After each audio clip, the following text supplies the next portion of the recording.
All right, so similar reminders as last time, unrelated to this course, but if you haven't already, don't forget taxes are due next week, I think on Tuesday.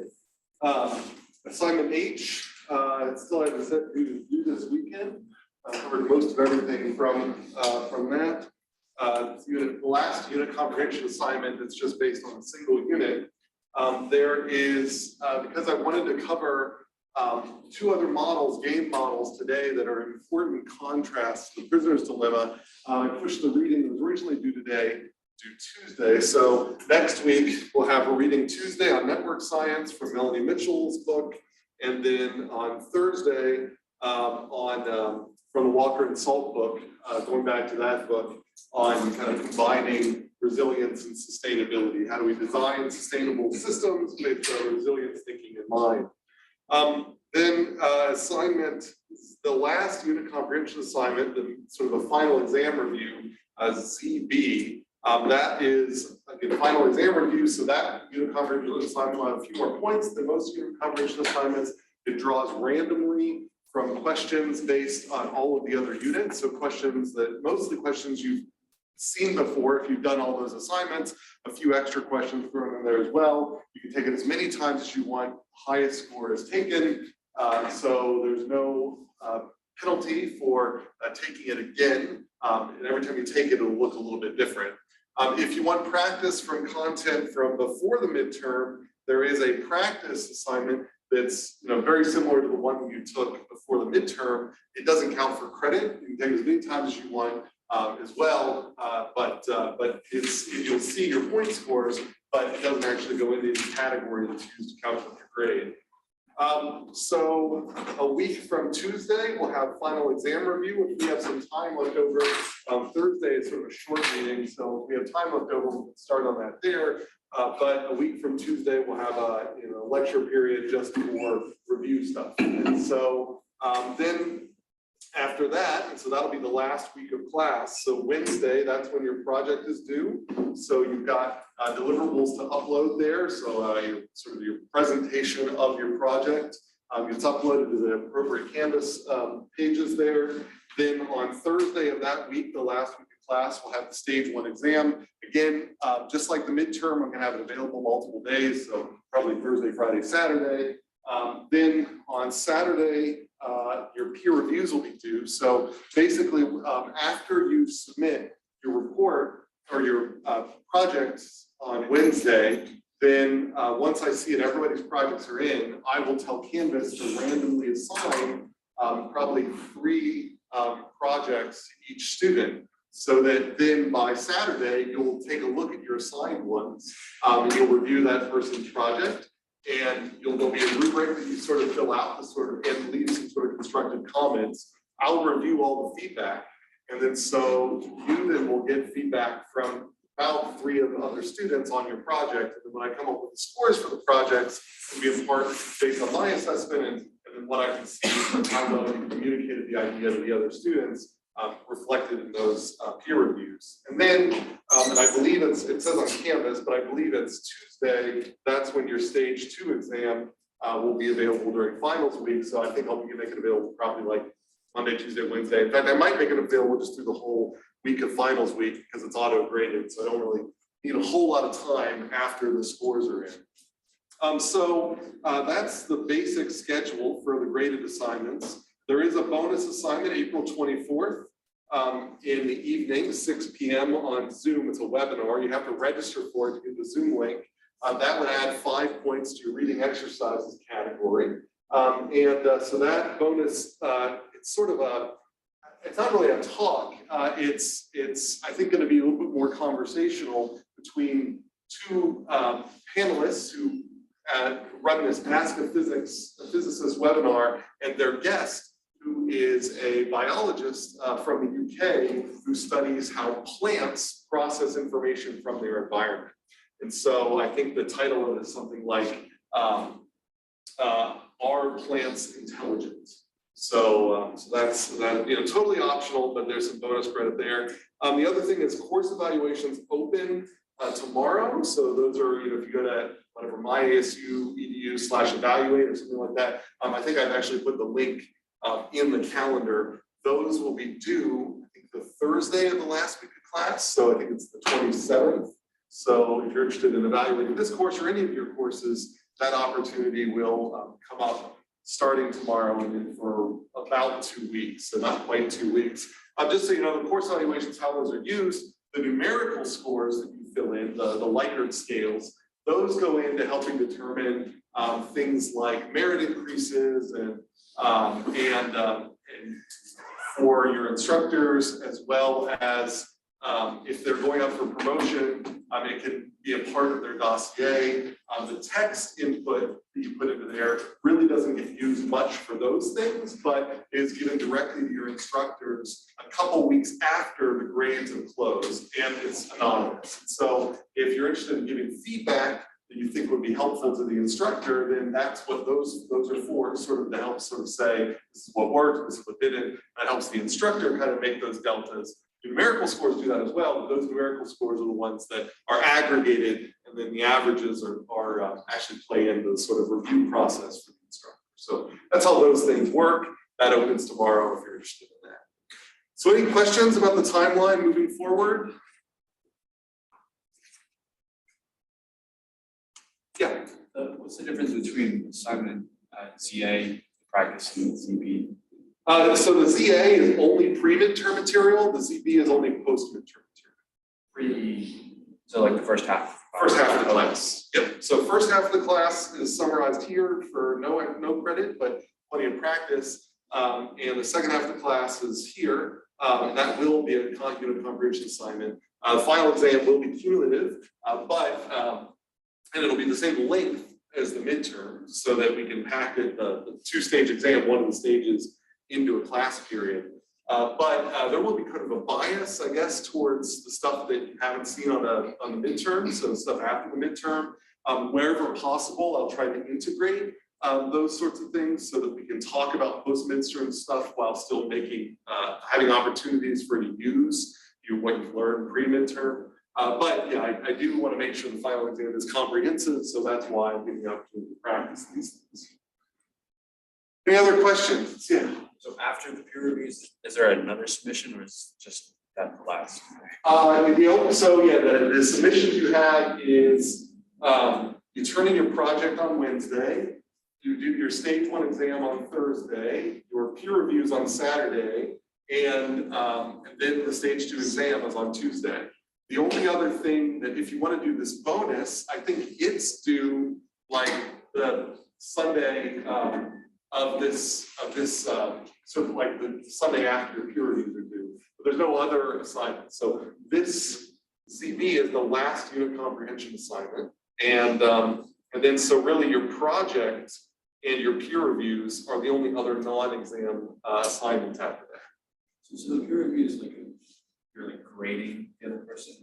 Yeah, well, you can do that. You're providing them feedback, and I give you a rubric that helps you sort of evaluate along certain dimensions, and then I ask you to provide some constructive feedback. Not a lot, just a couple of sentences that say, what you liked, what you didn't like, those sorts of things. But there's no the person receiving the feedback is then not going to change their project or anything because that's already submitted. No, that's right. It's done. So it's just saying like, this is how I felt about your project, and if you can imagine if they had an opportunity later to continue with that, then this would be useful feedback. But just like the course evaluations, it's not going to change the project.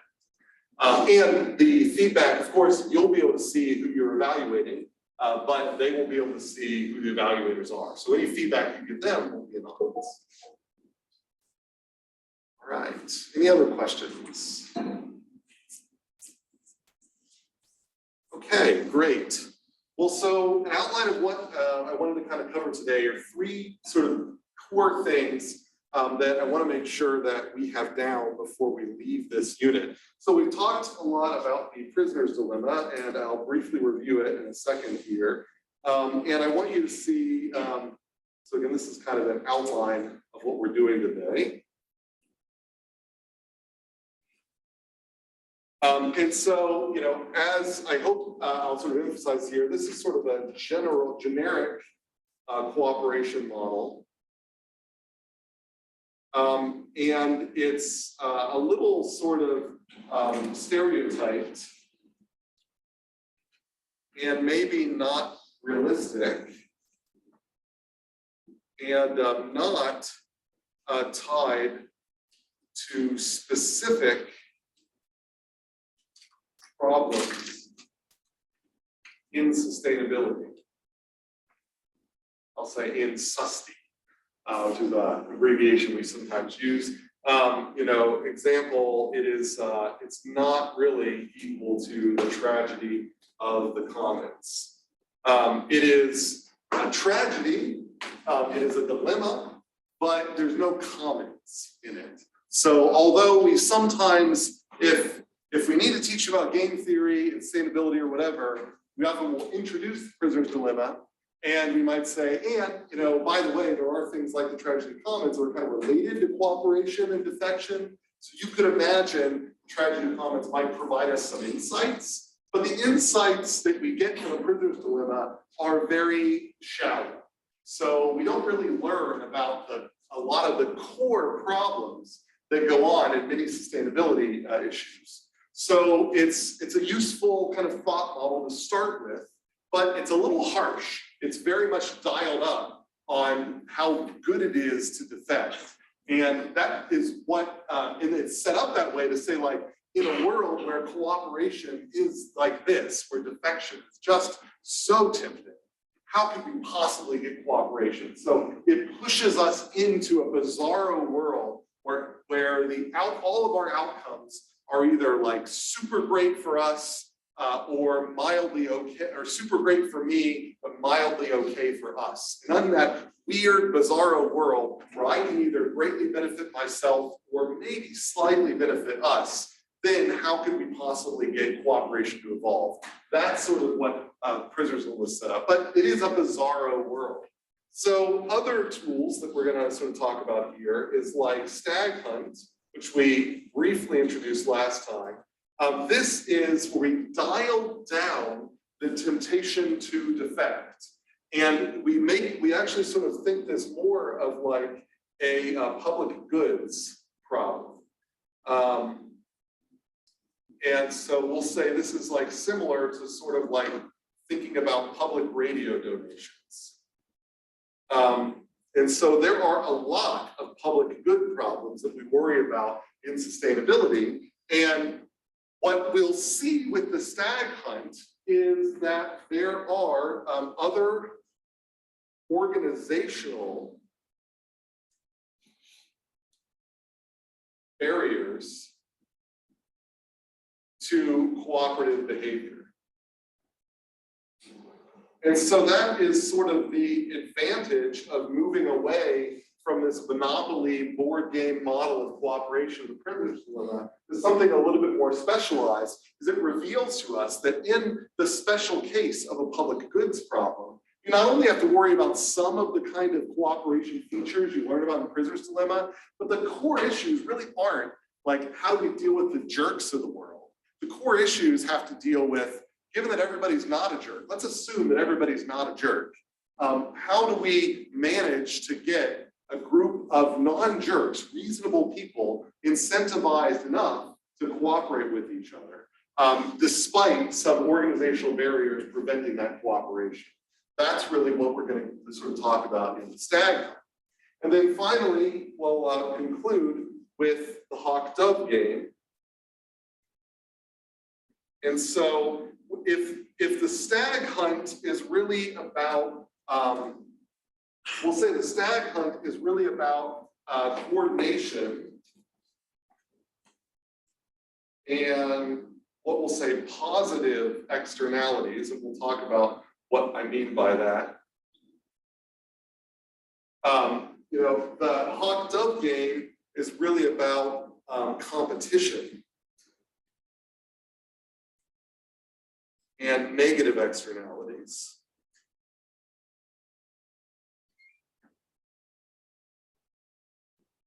And hawk-dove is really a model of common pool resources.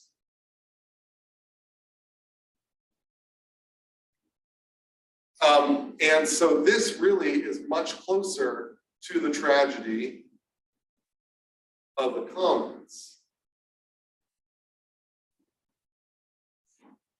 So, and we'll get to this when we get there, but just as a brief overview of seeing where we're going from here, as we'll see, the prisoner's dilemma, there's no commons, there's no common pool. There's nothing about the prisoner's dilemma that says, oh yeah, I can see how there's a resource there that, common pool resource, remember that that's a resource that is rivalrous and non-excludable. And we can contrast that with the public good, where it's non-rivalrous and non-excludable. And so rivalrous meaning that the more people that use the good, the more people that use the resource, the less benefit the users get. And so there's a crowding effect. And there's not really a crowding effect that's really well modeled in the prisoner's dilemma. That's why the prisoner's dilemma is maybe a tragedy, but it's not a tragedy of the commons. So the commons part really makes what we'll see this hot dove game better about that. And by having these three frames, we're going to expose different issues with sort of social behavior and different potential ways to solve those issues. And that's what makes it useful to have these simplistic, but kind of a portfolio of simplistic models. So they are simplistic, they leave out a lot of details, but they show us there's different ways we could think fundamentally about these problems. So this is the outline of where we're going. Okay. And by the way, hawk dove, we'll see this is also sometimes called the chicken game for reasons that we'll see in a second. Okay, so that's a basic outline. So, so let's get back to roughly where we were before. And just remind us that, as a review of our prisoner's dilemma.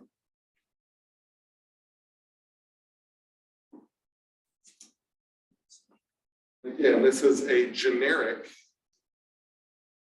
model of cooperation in the face of significant incentives to defect.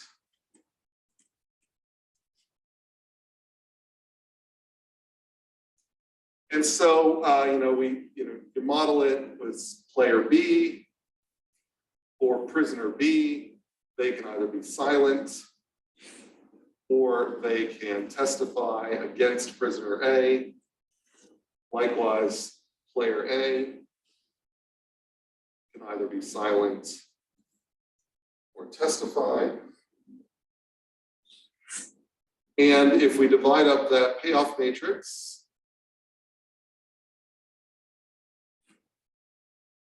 then just put the little dividers to make it clear where the rewards are going.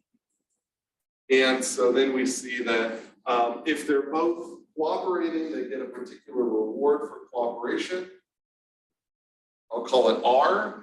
In this case, I'll do 3, just to give a concrete example. If they, one of them testifies, they get a temptation to testify, temptation to defect.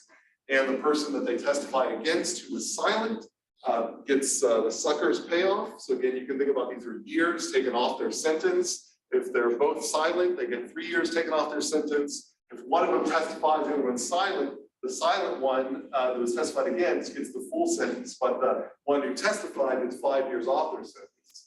The symmetric case, if the other one testifies, they're going to be the one that gets the temptation to defect, and the other one will get the sucker's payoff.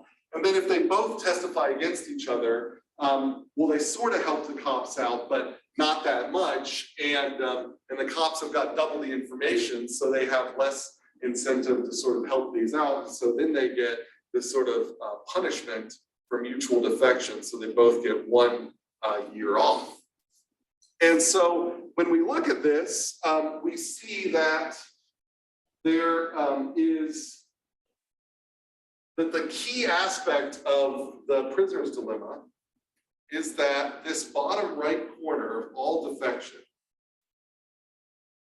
is what we refer to as the Nash equilibrium, which just means that no player can do better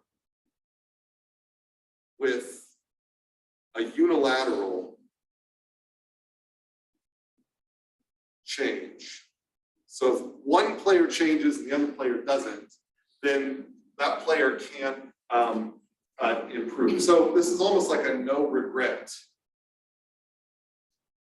condition. But the key point is that up in this corner, which is not a Nash equilibrium, then there is a socially efficient or Pareto efficient solution. So up here, so this is Pareto or socially efficient solution is not a Nash. And so I could say, well, mathematically, how do we get that to happen? Well, mathematically, we got that to happen through the relationship that the temptation is greater than the reward, is greater than the punishment, is greater than the sucker's payoff. That is our prisoner's dilemma. But rather than trying to remember those, you can instead remember that, well, the key aspect of the prisoner's dilemma is that if both would do the cooperative thing, they'd do better than both doing the defecting thing. But because of that, there's a possibility of regret. Like if you happen to be shooting for the cooperative equilibrium and your partner doesn't cooperate, then that puts you in a really bad situation. And so because of that possibility, then you end up doing the Nash, which is the safest option. So we can think of the Nash also as the sort of safe, selfish option. And so it's a tragedy because of the difference between these two. You can think of this down here as, this one in the bottom right is the sort of, this is the selfish optimizer, and one in the top right is the social optimizer. And that's the tragedy, because there's a difference between those. And it feels like a tragedy of the commons, because we talk about in the tragedy of the commons that, that if only each individual would not do, like if every individual is looking out for themselves, it ends up making it worse for the society and then ultimately worse for the individuals. And so it feels like a tragedy of the commons. And it does share a little bit of that, but the fundamental mechanism behind this is not a commons problem. This has really been designed just to sort of be a generic model of very rare cooperation. So when everything's stacked against cooperation, how do we possibly get it to evolve? And basically, there's two ways to get it to evolve. You either have relatedness or payment, I guess, or compensation. And that relatedness could be temporal or spatial, or you can get punishment. Are sort of pathways to cooperation. We talked about that last time, is that relatedness changes the payoff matrix effectively, and punishment also changes the payoff matrix. It sort of shifted away from the prisoner's dilemma. So how to make this more practical, what I'm saying here is like, under what, when would you ever, under these conditions, when would you ever elect to stick your neck out to help someone else when it almost guaranteed to be at great cost to you and at great benefit to them. And under most sort of rational people would say that that's probably only going to happen if somebody compensates me for my potential damages, compensation, or if I am related in some way. So either they are my children or my brother or my parents or whatever, or there's somebody who I'm related to in sort of maybe a more temporal way, like my roommate. I'm going to have to interact with them over and over again. And if I know that they potentially could have, reciprocal action, so there's reciprocity, then I better be good to them because that's going to be good to me in the future. And that creates a relatedness there. So repeated interactions or direct relatedness tends to alter the payoff matrix to make cooperation better. Now, I don't want you to think like, why do I help my roommate? And like, well, you're not necessarily going through a calculation in your head that I'm going to help my roommate because they're going to help me in the future. That's not necessary. I mentioned earlier when we talk about biological systems, we often separate proximate how mechanisms from ultimate why explanations. And so imagine if there was a meme, it doesn't even have to be a gene, it can be a meme that says cooperate with your roommate. Well, those people who cooperate with their roommate will do better in the future because those roommates that cooperate with a roommate that they assort with will end up helping them later. So even though you're not doing the calculus in your head, if it just so happens that meme of cooperate with my neighbor tends to do better than, cooperate with my roommate tends to do better than screw over my roommate, then all of the people out there who cooperate with their roommate, that population is going to spread.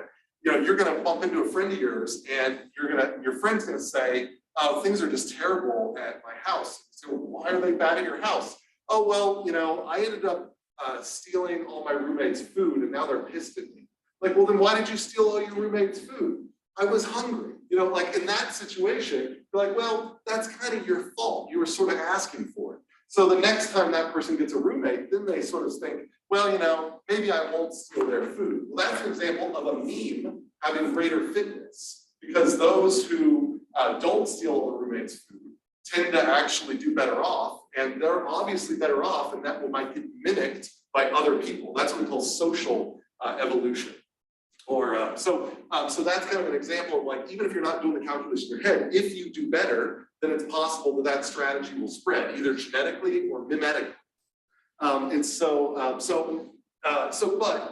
the why question of why does it spread? Well, it's because you're temporally related, or you're stuck with this person forever, or you're genetically related, and the genes that you're helping in the other person, it's a gene in you is helping its allele in the other person. So it doesn't matter if the alleles duplicate through me or the other person I'm helping. That's how cooperation could spread in this case. But those seem to me like a narrow set of cases for cooperation to spread. It doesn't seem very satisfying. Like, if somebody drops their books outside the door here, and I might even be running late as I often do to class, if I help them pick up their books, I might not ever see that person ever again. So it doesn't really explain, but I think it'd be very common for a lot of us to maybe help someone in that situation. And you'd say, well, why? Like, if you're stuck using this as your lens to think about the world, then you then have to invent these weird things like, oh, well, maybe it's a religious person. They think someone's watching over them. And maybe that's the case. But is that going to apply to every person that does that? I mean, certainly there are atheists out there who help people pick up their books, et cetera, et cetera, et cetera. So the prisoner's dilemma gives us a very perverse view of the world, which is why we need other models. Right? Is there questions about that? The general idea of the basic idea of the prisoner's dilemma and how, through the lens of the prisoner's dilemma, how you get cooperation to evolve before we move on to new models like the Stag hunt we started to introduce last time. Okay. So cooperation 101, prisoner's dilemma, really important. It's a very useful and interesting tool, mental model, but it may not be realistic to start surviving, thinking about, sustainability problems. So what are other models that are maybe look like slight variations? And so we have the Stag hunt, which is closer to a sort of a model of public goods problems.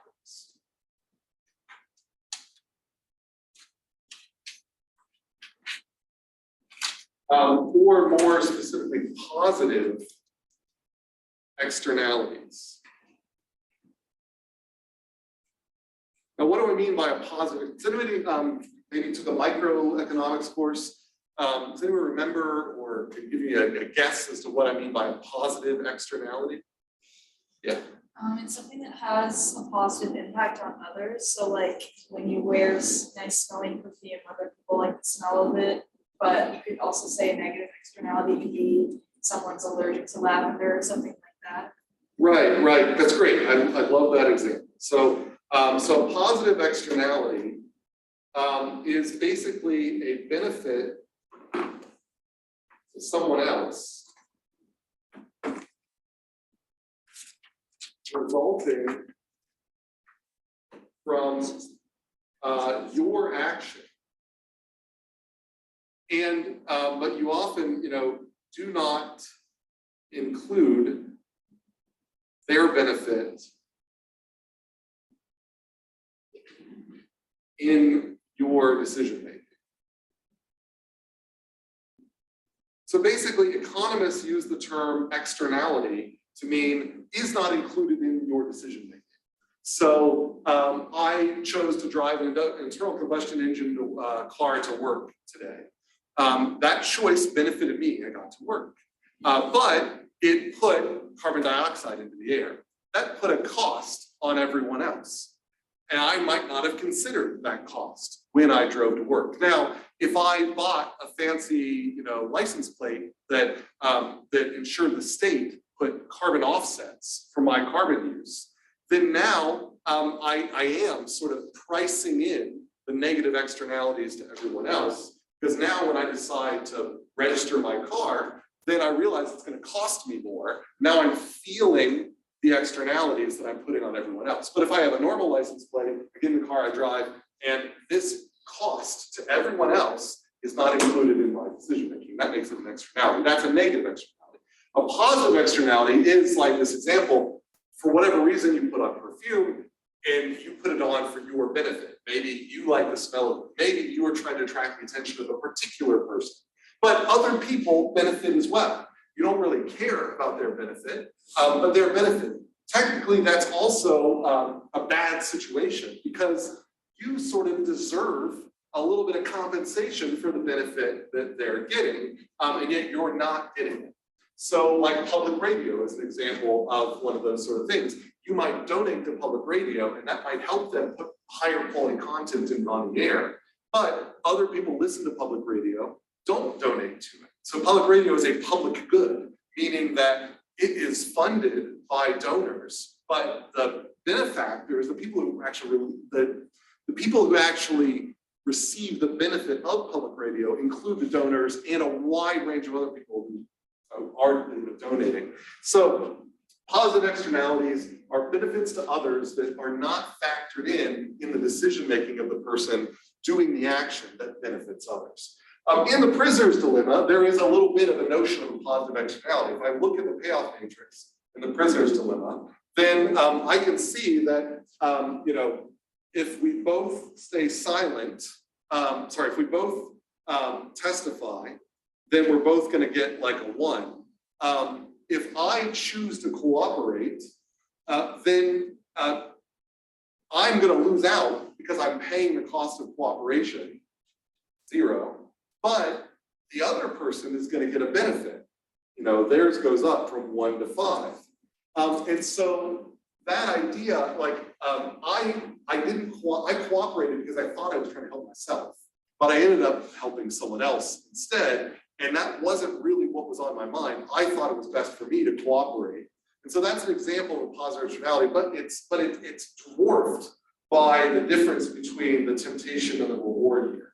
So the Stag hunt is meant to focus less on perverse temptation to defection and more on this idea of positive externalities. So the only difference between, and I'm going to draw out the payoff matrix again, the only real difference between the stag hunt and the prisoner's dilemma is that the reward is going to actually be greater than the temptation to defect. So this top corner will be very much sweeter than this bottom corner for sure, and the temptation here. So if you just take this reward and make it greater than temptation, so you flip the order of these, you get the stag hunt.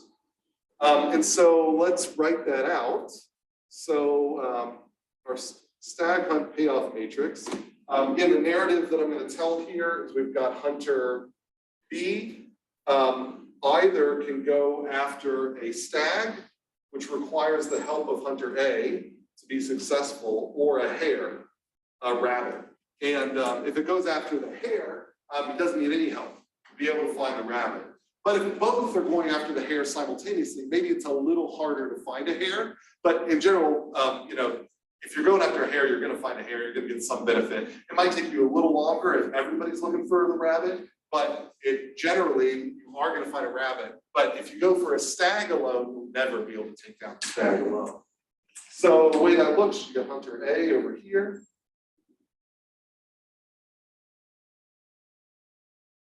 And so they can choose to go for a stag or a hare. So we set up our little payoff matrix. And I've organized these to be like, you know, the stag is the cooperative choice. So you can think of this as cooperate defect. You can think of this as silent testify, if you want to map it into prisoner's dilemma type framing. And so if I draw my little dividing here, and then fill in here. So now, if we both go in it together, we're going to get a large reward of 8. Just it doesn't matter 8; it just has to be big. If hunter B goes for hare, while hunter A goes for stag, then hunter B is definitely going to find a rabbit, and because there's no other hunters looking for rabbits, they're going to find it quick. So hunter B is going to find a hare quickly and get a lot of benefit from it, but not quite as much benefit it would have got if it would have had half the stag. And then the poor hunter A who decided to go for the stag without another hunter to help wrestle this stag. I don't know. I mean, I'm not actually quite sure why you need help to catch the stag. I'm not sure what sort of, I mean, it's just like a bare-handed thing, but it's, you know, that you need to like catch the stag, and maybe one's got to chase it down, the other's got to like twist its neck or something. I don't really know why, but you just imagine that there's some, you just need, this isn't like the age of guns where, you know, one person, it's like maybe you kill the stag, but then you don't know how to gut it. I don't know, but this is how it's generally portrayed, stag and hare. So if one person goes to the stag and the other one doesn't, they get nothing. So they get, you know, effectively the sucker's penalty there. Symmetric case, and I've been using these 2x2 games. I don't want to make you think every game theory game Gesundheit is a 2x2 matrix, nor even symmetric. So there are plenty of games where one player has 10 options, the other player has 2 options. There are plenty of games where they might both have 2 options, but they have very different payouts. So you can think of this as left, right, up, down, and then they might have different payouts. But for simplicity, I've been sticking to these so-called 2x2 symmetric games. And then finally, if they both go for the rabbit, then I'll call that P like punishment, but I'm just using the same letters as in the prisoner's dilemma to make the relationship easier to see. I'm going to say that they both get 5. And the reason it's slightly less than 7 is maybe because it's a little harder to find the rabbits. It's not really critical that I think this temptation is much larger than this punishment. It's more that the reward is greater than temptation, so we'll see exactly what the problem is. The big thing is that the P is greater than S, and that R is greater than T. So, so the key idea here is that R is greater than T is greater or equal to P is greater than S. And this here is our stag hunt. And, you know, in prisoner's dilemma, we have T is greater than R. And that's the big difference. Okay, so any questions about that setup?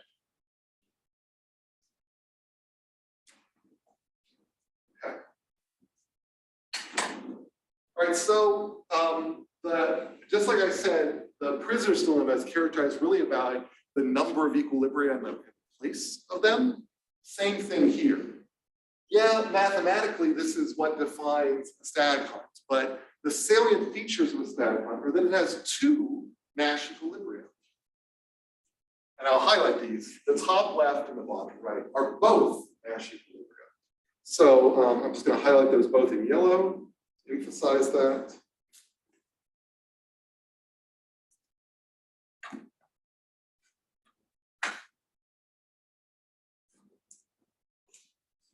So here we see that it's got two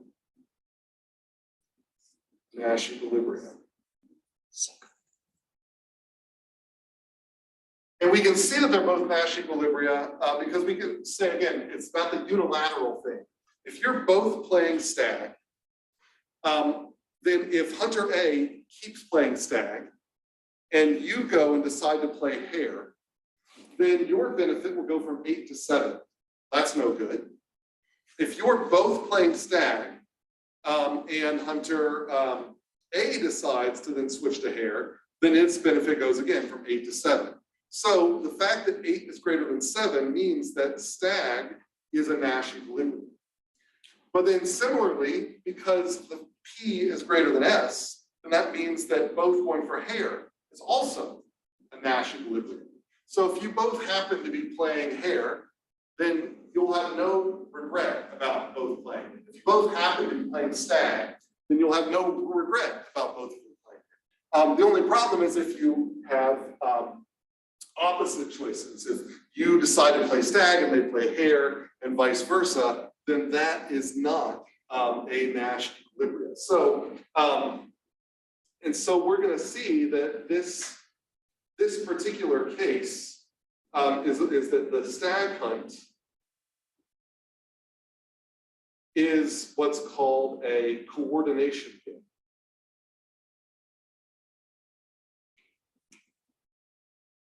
And that's because there are two equilibria which represent both doing the same thing.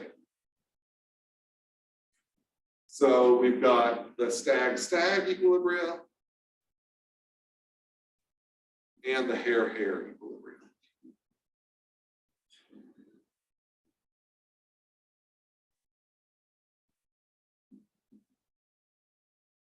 And so when we look at these things, then we have to say, well, then what actually is going to end up happening if there's two sort of selfish choices? And so it turns out that the Nash equilibrium, or that the Stag hunt is a special type of coordination game. So this is where it is also an assurance game.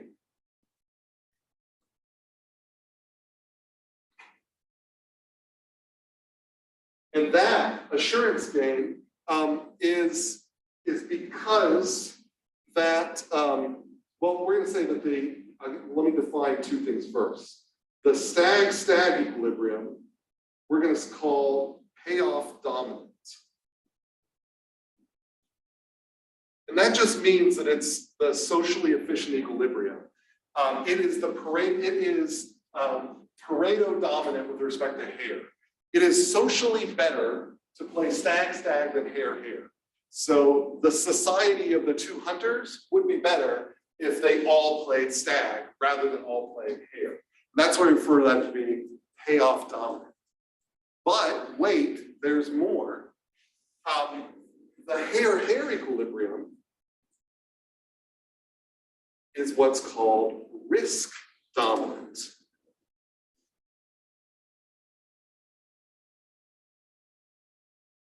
Does anybody have a guess as to why we might call hair risk dominant? Yeah. Because you get a lesser, both of you guys get, or it's, I don't know how to explain it, but you get less of a payoff than if you guys both go for this tag. Well, you do get less of a payoff, so that's why stag is payoff dominant. But what we're sort of saying here is that, so the dominant suggests that payoff will be better for stag. So risk dominant, this phrasing suggests that somehow hair is less risky. Yeah. Because if you choose the hair, you'll be finding their way. But if you choose a stag and the other person doesn't, then you're screwed. Yeah, so that's sort of a nice kind of way to put it here. Well, what we're sort of saying here is that the variance in payoff is smaller with hair. And so what do I mean by that? Well, let's think about that. If you're playing hair, then if I play, or let's say if player A plays hair, and we don't know what player B is going to do. They're either going to play stag or hair. Well, if they both play hair, then player A is going to get a 5. But if player B happens to play stag, then there's a 2-point increase. So that I can see here, if I put these two things together, I can say that the difference here is only 2 points.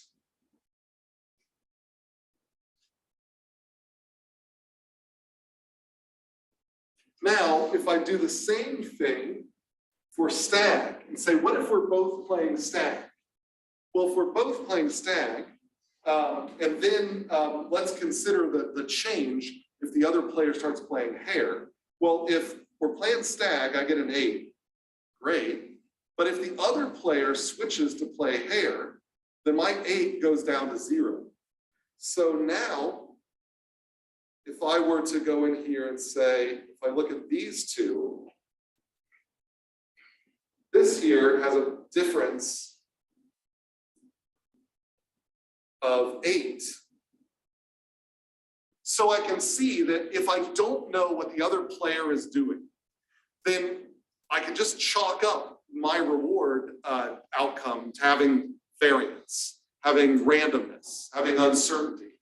There is more variance if I play stag than there is if I play hair. So the hair option we say is risk dominant because I can be pretty sure, like you said, you're going to be okay. If I play hair, I'm either going to get a 5 or a 7.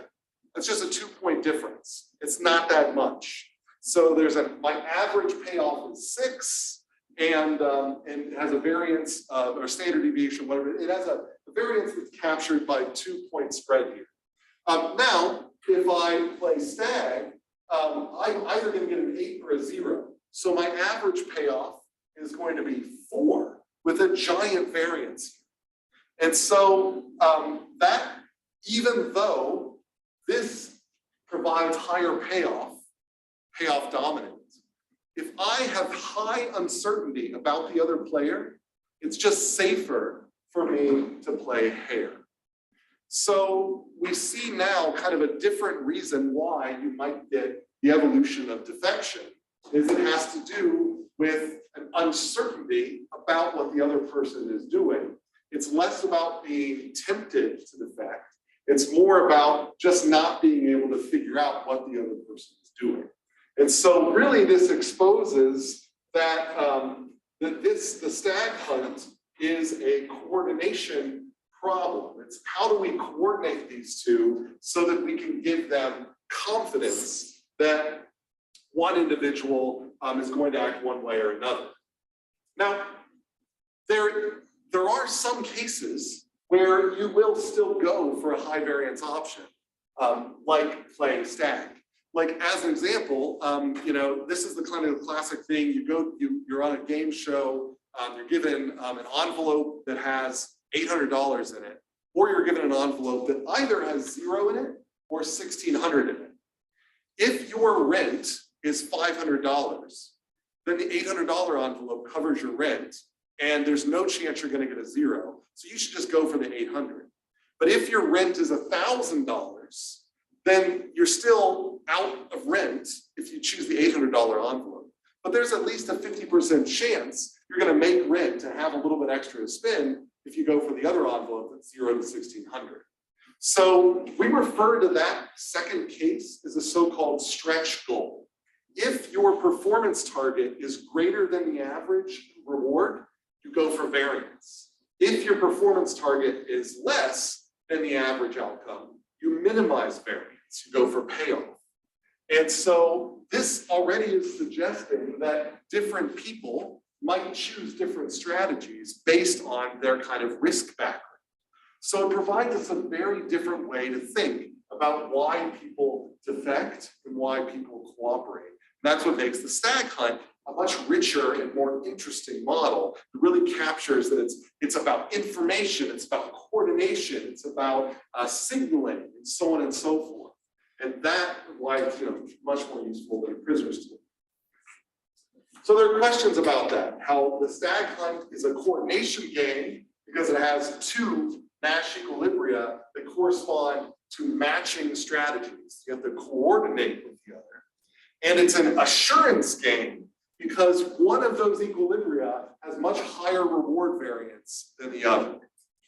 That's what makes the Stag hunt sort of an interesting game to study. Yeah. I have a question about the prisoner's dilemma. Yeah. So is the Pareto improvement when they both benefit or they both cooperate? So like would the Nash equilibrium be considered like a Pareto improvement because they're both benefiting, or do they both have to cooperate? Does anyone else want to answer that? What is considered a Pareto improvement? Anybody ever remember our definition? Yeah. Be both benefiting from, so they're both benefiting from it. So if they start at 1-1, they'll both benefit if they cooperate. Yeah, so I like that. So a Pareto improvement, like I said, is when a change in the strategy or a change in the position on the payoff matrix benefits all parties in the game, is a Pareto improvement. So if you're in this cell, the only way you can benefit both parties simultaneously is to go to this cell. So that wouldn't, the Nash equilibrium wouldn't be considered Pareto improvement. It would only be if they both cooperate. Yes, that's right. So we would refer to all 3 of these strategies. We actually refer to as being Pareto efficient, and that's because there's no way to make Pareto improvements from either of these 3 strategies. Okay, I got you. Does that make sense? Okay. But the only Pareto efficient strategy that dominates the Nash is the cooperation strategy, because in order to go from this strategy to here, one of the players has to lose. So that's not a Pareto improvement. Likewise, that's not a Pareto improvement. This is the only Pareto improvement from this start. Okay. Any other questions? So over here, similarly, this is Pareto efficient, but likewise, this is Pareto efficient, this is Pareto efficient. So this is the Pareto frontier, these 3. This is a Pareto improvement. This is not a Pareto improvement. This is not a Pareto. Same idea, but the key difference here is now there is a Nash that's on the Pareto frontier. That's this one. And because there's a Nash that's on the Pareto frontier, there's actually a chance that we actually will see cooperators in these populations pop up if the information structure is just right. If there's a way to break symmetries, if there's a way to assure every player of the movement of the other players, and so on and so forth, then we actually will get at least some fraction of the population over here. So that's the beauty. So I want to talk for a second about general coordination games and bring us to traffic lights and why they work. But just if we stick with this special case of the Stag hunt, again, this is my I'm trying to talk up simplistic models. If we start with one simplistic model, the prisoner's dilemma, and then play around with it as far as it can get us, and then tweak it a little bit to turn into another simplistic model, it gives us a brand new lens, which helps us focus on different aspects of the problem. The prisoner's dilemma did not really allow us, there are a lot of you, when you're reading on the prisoner's dilemma, in the text on perusal, ask questions about communication. What if the two prisoners can talk? And in the prisoner's dilemma, even if they can communicate, if this is the reward structure, it doesn't matter if they can communicate. I'm going to tell you, yeah, I'll cooperate. But then when I go and cooperate, I'm not actually going to cooperate. It's better for me to defect. In fact, if I can convince you to cooperate, it's even better for me to defect. So communication, the prisoner's dilemma is not a problem of coordination, communication, information flow. It's a problem of incentives. There just is no incentive ever to do the socially efficient. But in this case, which we argue that is actually much more realistic, usually when people work together, usually the outcome is a lot better than when they go alone. In most cooperation cases, that's the case. Most cooperation cases really are issues of stag hunts, not prisoners' dilemma. And so that's why usually when we look at society, we say, wow, everybody really would be better off if they just work together. The reason they're not working together isn't an issue of incentives, it's an issue of uncertainty or of coordination. They just can't quite figure out who goes where. And if we have a way to figure out who goes where, we can resolve the coordination problem and bring us closer to the social efficiency, which is just impossible, aside from these weird relatedness cases in the prisoner's dilemma. So that's what we think the stag hunt is a little bit more realistic. Now, I mentioned the stag hunt as a coordination game. What does a generic coordination game look like? And a generic coordination game is basically one that has these two Nash, but we don't necessarily force this assurance case where one Nash has a higher variance than the other. So, an example of a coordination game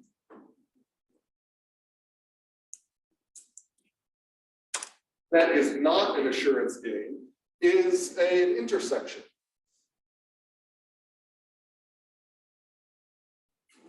And so we can imagine an intersection in, out west, everything's on a grid, north, south, east, west. So it's really hard to drive home around east, west if you're going into the sun. You've got two directions, the east-west direction, and a north-south direction.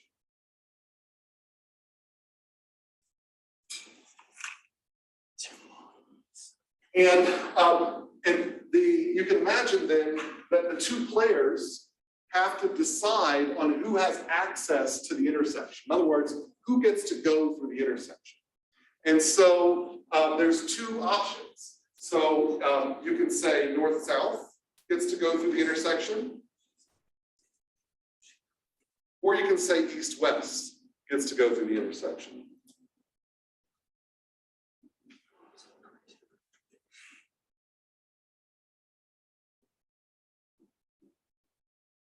Now, I'm going to use a little bit of shorthand here, but if we disagree, if east-west decides it has access to the intersection and north-south decides it has access to the intersection, you get them both getting -10. In other words, you get a crash. Similarly, down here, you get a crash. If north-south decides that east-west gets to go through, and east-west decides that north-south gets to go through, well, so maybe I set this up a little bit funny, but the point here is that you can imagine that if they don't agree on who's going to go through, then there's going to be contention in the intersection. Now, if they do agree, then if north-south gets to go through, then they're going to get a payoff of 5, while east-west has to sit and wait. If east-west is the one that they both agree gets to go through, then north-south is going to have to sit and wait. and east-west is going to get to go through. And so this here is a pure, I'll call it a pure coordination game.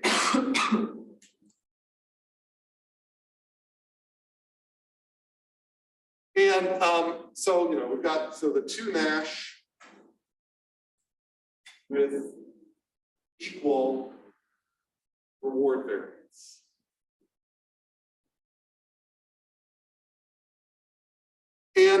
And so the, if they just, but they have no way to decide who's going to get access to the intersection. Yeah, question. So there are coordination games and then there are cooperation games, or are those the same thing? No, so I started by saying that the prisoner's dilemma is a model of cooperation, but it's not a cooperation game. A coordination game is the term that we use for when the Nashes correspond to when they have to agree on their strategies. So when they have to do the same strategies. Oh. So the Nash is the same strategy. We both have to agree north-south gets access or east-west gets access. All right, so, but even though there's these two Nashes, now they're totally symmetric.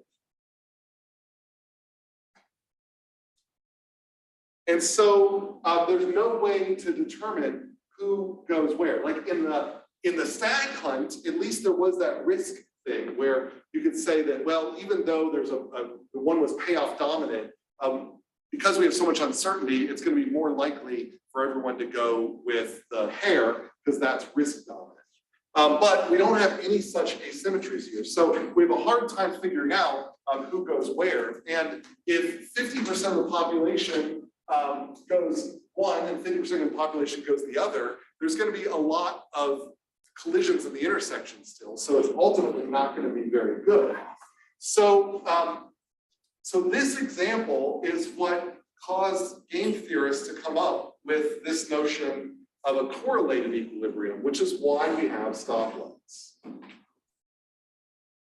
And so this is a concept where you have a third party gives signal to both players and players decide whether to abide. And so what I mean by that is, I come to an intersection, I either see a green light or a red light. And I have to decide, if it says green light, it's telling me to go. I have to decide whether I should go or not. If I see a red light, it's telling me to stop. I have to decide whether I stop or not. Now, I have to say, when do I have an incentive to deviate? Well, as someone seeing a red light, I know, because of a correlated equilibrium, the other direction seeing a green light. And I know that if the other direction seeing a green light, they have no incentive to deviate. There's no reason someone to see a green light should stop and let me go through. So I can be certain that they're going to go through. Consequently, I now have no incentive to deviate. So I'm going to trust my red light.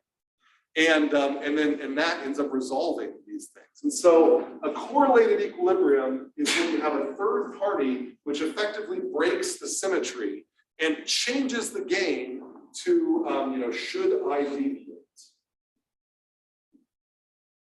And if you're clever about how you design your signals, then you can resolve these issues, because this will end up making there be one choice. And that one choice will be, don't deviate, just do what the signal says. And so that's, again, that's the reason why stoplights work. You don't really think about it, you take it for granted that stoplights work, but it's amazing that stoplights work. A red light is not a wall. Yet a bunch of people choose to just stop and let the other traffic go. That's an amazing social outcome right there. And the reason it works is because of the incentive structure of correlated equilibrium. Okay, questions about that?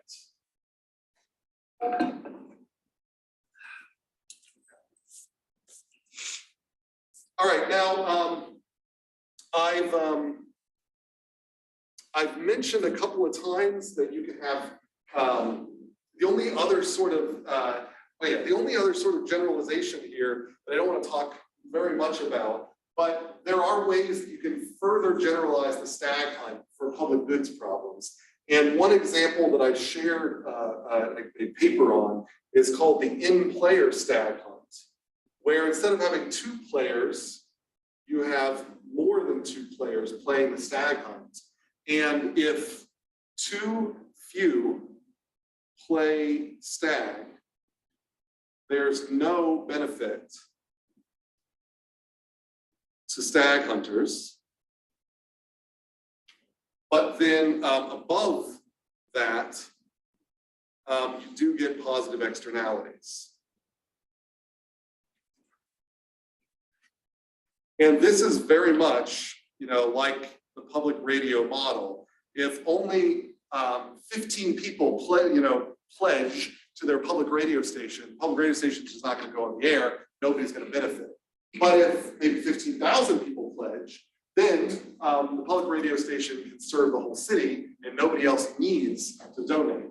The radio station's better if they do, but they don't need to. And so I'm not going to go into the details, but the key output here is that the Nash, in this case, is what we refer to as a mixed equilibrium, where a fraction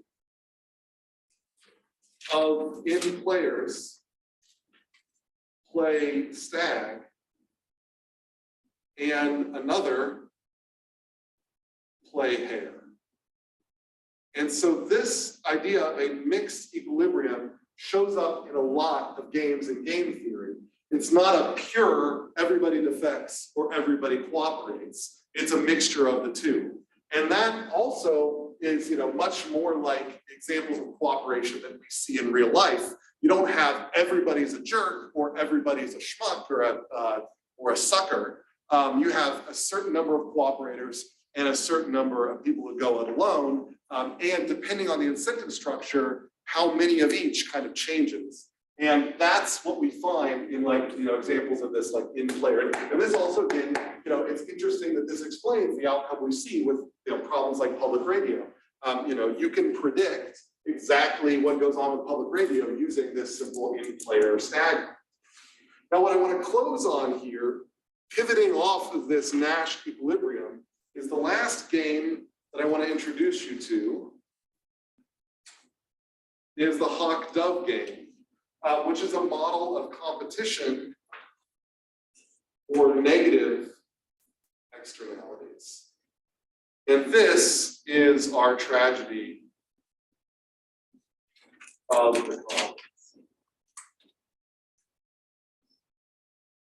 And this is modeled as having a hawk, someone deciding to be very aggressive, or someone deciding to be very passive and submissive when it comes to defending a resource.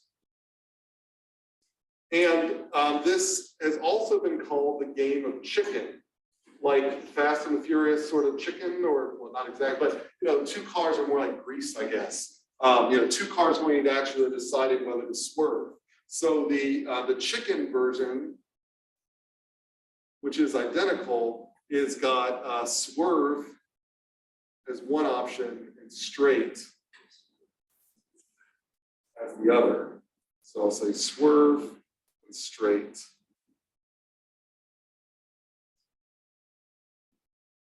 And the idea here is that if two, and actually I have in my notes, I flipped hawk and dove. I meant to write dove here and hawk here. So that doesn't really matter that much. I was just trying to make it more like prisoner's dilemma. But if 2 doves fight each other, they tie. If 2 hawks fight each other, they end up paying more costs of the fight than the benefits they get out of it. So it's kind of like if 2 cars decide to go straight, they crash. But if they both swerve in the game of chicken, they tie. But if one plays hawk, or one goes straight, and the other one plays dove, or one swerves, the one who plays hawk wins the entire resource, and the dove loses the entire resource, and vice versa. And similarly, if the one who goes straight is going to win, the one who swerves will lose, the one who goes straight will win, lose.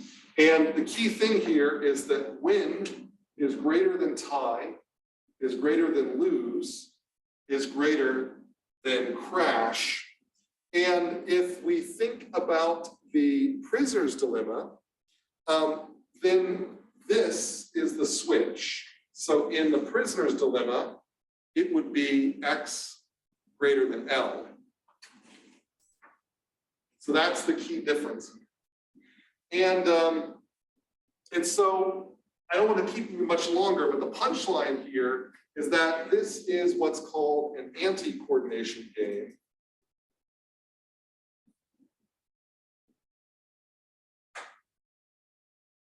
Where the optimal thing to do is to do the opposite. So the Nash equilibria will be these corners here. So so that means that the Nash equals opposite strategy. And I can give you the punchline for why that's important on Tuesday. It'll only take a minute or two, but I won't keep you any longer. So no attendance question, but just let that marinate.